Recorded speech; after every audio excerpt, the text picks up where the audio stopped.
Yes guys, welcome back to another video. Welcome to the George Benson Football Channel. Tuesday afternoon, the final week of the transfer window. I'm going to keep you guys up to date and give all of my thoughts today on the exit of Nicolas Jackson. And we've got to talk about the, can we call it drama? Diamanci Kamara, who is Nicolas Jackson's agent, has come out with some comments. And I think it's important that we address it, to be fair, because Nicolas Jackson, I've not always been the most vocal big fan of Nicolas Jackson, but all in all, when it comes to like, do I like him as a footballer? Yes. Do I think he's a decent bloke? Yes. Do I think he could become an even better striker? Yes. The answer to all of those questions is, I don't think the world has seen the best of Nicolas Jackson, and I do think we will see the best of Nicolas Jackson away from Chelsea. We're going to go through all of the comments and the latest regarding Nicolas Jackson and Tyreque George. I'm not going to talk to you too much right now about Xavi Simons to Chelsea. You guys know the drill. Garnacho, Chelsea are waiting for the offloading of Jackson and Nkunku to bring those two guys in. If we do, then I think Maresca will be pretty happy with the squad. But the question marks might be, are we heavy enough and strong enough in the final third? But without any further ado, I just want to remind you at the start of this video, because loads of you have been ordering the new third kit and various other products from the Chelsea Megastore, GBFC10 is your discount code. You can use the QR code on the screen or the link in the description. There is no time limit on the discount code. It wasn't working last week, but it's working again now. And it's not just for any new products, it's for everything on the online Megastore. So check it out if you do want to get yourselves anything. So, first of all, let's go through the latest here on Nicolas Jackson. I've got the old laptop on my lap. I love this. But we're moving to Dubai tonight. I'm excited. Going to be looking for a new house. It's just very exciting times, really. New studio. But anyway, breaking. Bayern have reached a verbal agreement with Nicolas Jackson per I Am Rahman Osman. Talks between Chelsea and Bayern are now underway to negotiate a potential loan deal. So let's also take a little look here at what we could see additionally for Nicolas Jackson if it doesn't go through with Bayern Munich. And this is from Fabrizio, but Simon Phillips' tweet. I can tell you, Nicolas Jackson, Villa keeps calling. Newcastle keep calling again and again. Bayern made contact on Monday with Chelsea to see what formula might work. Maybe a loan with obligation. Chelsea want that or permanent. Let's see. So when it comes to this Nicolas Jackson scenario, right, it's been going on all summer. We've had months to try and find a suitor for Nicolas Jackson. And I think initially Chelsea's price point of 80 to 100 million is something that pretty much no club was willing to pay. Now it gets later in the window, it is always traditionally the same. As the transfer window draws further towards a close, because the selling clubs still want to get the sales done, the prices that were initially mentioned when the player was originally up for sale, like Jackson was back in June, July, the price then was very high, and now we're struggling to get anywhere close to that fee. So if Chelsea here, Bayern Munich, are reportedly looking for a loan, first of all, right, what is it with these German clubs, Italian clubs? Everybody just wants to loan Chelsea players, but if anyone from the Premier League, or Chelsea in particular, comes knocking on the door for any of their geezers, then, well, the price just inflates to astronomical sums of dollar. So I think for Chelsea here, if we can get a loan fee for Nicolas Jackson, I don't know, 10 million or so for the season, and then Bayern Munich or whoever it is pay 60, 65 million euros next summer, then I think Chelsea will be relatively happy with that. Chelsea also need to make some kind of money here from Nicolas Jackson's exit this summer, whether that is through a loan with a fee with that loan or an option or obligation in order to aid us with this UEFA financial balancing act that we're currently doing, which is why we've not seen Xavi Simons or Alejandro Garnacho come through the door as of this moment. But let's take a little look at this comment here from Nicolas Jackson's agent, Diamanci Kamara. 30 goals in 2 seasons without a single penalty, highs, lows, but a page is turning at the Blues. Always grateful for yesterday, but already looking forward to tomorrow with optimism. Germany, Italy, England, the options are numerous. The decision is imminent. Thank you for the support. We see your messages. Nicolas Jackson transfer expected within 48 hours, inshallah. Now, I think for Nicolas Jackson's exit, I don't think Chelsea would be rushing this one through if we weren't certain that we had the Simons and Garnacho deals ready to rock and roll but we are literally just waiting for the formality of players having to exit before we can sanction those deals. If we don't get Simons and Garnacho done, yet we're doing everything in our power to usher Jackson and Nkunku out of the door this summer at Chelsea, that's a little bit concerning for me. Because when we look at the options that we've got in forward areas, if there is an injury, God forbid, to one of both Joao Pedro or Liam Delap, then what are the Chelsea options up front? I do not want to be in a situation this year where I'm looking at Pedro Neto as a starting striker for me. I think Pedro Neto is a phenomenal footballer, but I think Chelsea here, we've got to have something up our sleeves.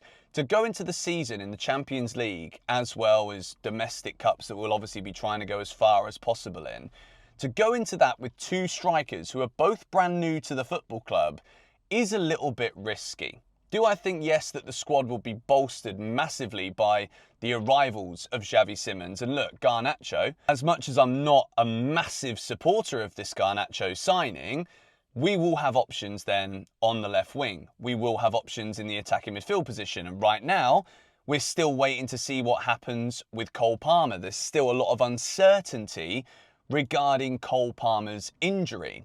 So if Xavi Simons isn't signing, Cole Palmer is injured, then that means that Liam Delap's the striker and Joao Pedro is going to play as a number 10.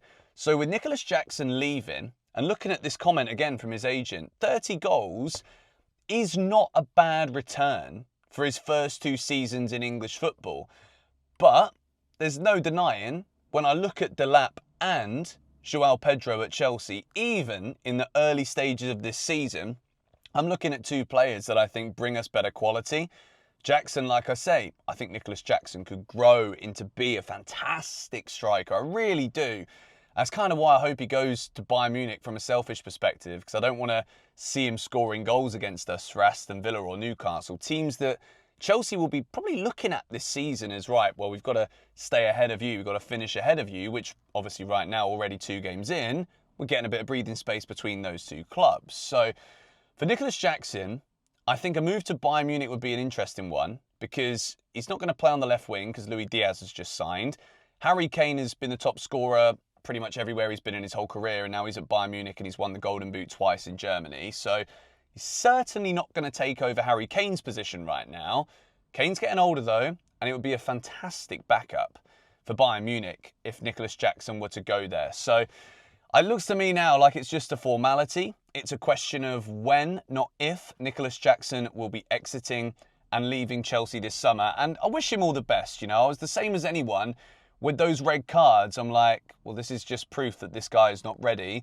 And I think it's also potentially a difficult one because I think Jackson just needed someone there behind him. Last season, Nkunku wasn't a striker, and he's not a striker. The club are looking to sell him. Joao Felix wasn't competition. Mark Guiu is a very raw, young, youthful, energetic player, but again, not got the quality yet to be able to push Jackson. So I think at Chelsea, it will feel like a missed opportunity for him. I feel like if he was here this season, I still think he'd get minutes. I still think he'd score goals. So it is one of those where I've been barking on like, yeah, I want to sign Xavi Simons. I've wanted to sign Simons or Rodgers or, you know, other players in attacking areas that we've been linked to all summer. And the whole narrative about Chelsea have to sell to buy, it's become like a staple. We're all aware of it in the last sort of couple of weeks while we're all just pensively pondering as to why Simons and Garnacho haven't come in.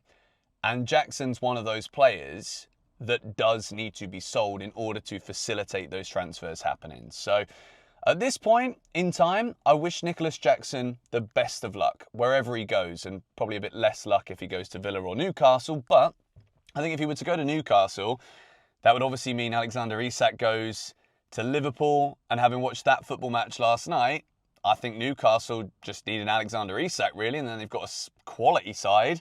And Liverpool, Isak does not solve their defensive problems. So I'm not too worried about Isak going to Liverpool. Yes, they'd score tons of goals, but Ekitike's got 3 and 3 there as well. He looks like a solid player.